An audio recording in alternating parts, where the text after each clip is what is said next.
Pourquoi le pape François a-t-il décidé de marcher dans ces pas très particuliers?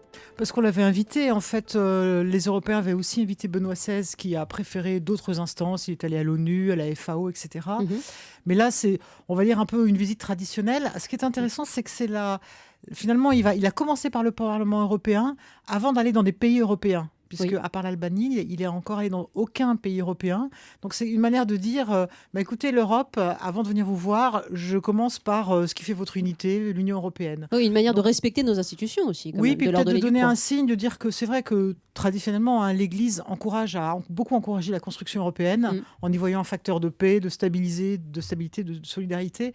Donc c'est un peu dans cette tradition-là qui fait ça. Jacques nous écrit de Metz: le pape n'est pas européen, mais il vient parler à l'Europe. Je trouve ce déplacement plein de sens qui vise à montrer que l'Europe doit exister. Oui, je trouve que Jacques a raison parce que il faut se souvenir, en 88, quand Jean-Paul II était venu au Parlement européen, c'était un pape déjà un peu bizarre puisqu'il venait de l'Europe orientale, de Mm. la Pologne, la première fois qu'un pape venait de là. Et à l'époque, l'Europe, on s'en souvient pas, mais il y avait le mur de Berlin, donc l'Europe était en fait simplement l'Europe de l'Ouest. Et à cette Europe de l'Ouest, il avait dit, écoutez, l'Europe, ça va de l'Atlantique à l'Oural, il faut que vous accueilliez l'autre Europe. Donc c'était un peu prophétique.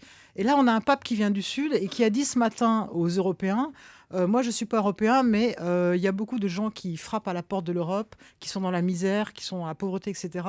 Vous avez un devoir de solidarité. Donc, je trouve que le symbole est assez beau. Le pape est-il aussi un homme politique? On en parle avec vous, Isabelle de Golemin. On a beaucoup de public aujourd'hui, des lycéens qui viennent de l'ANEC, lycée l'ANEC.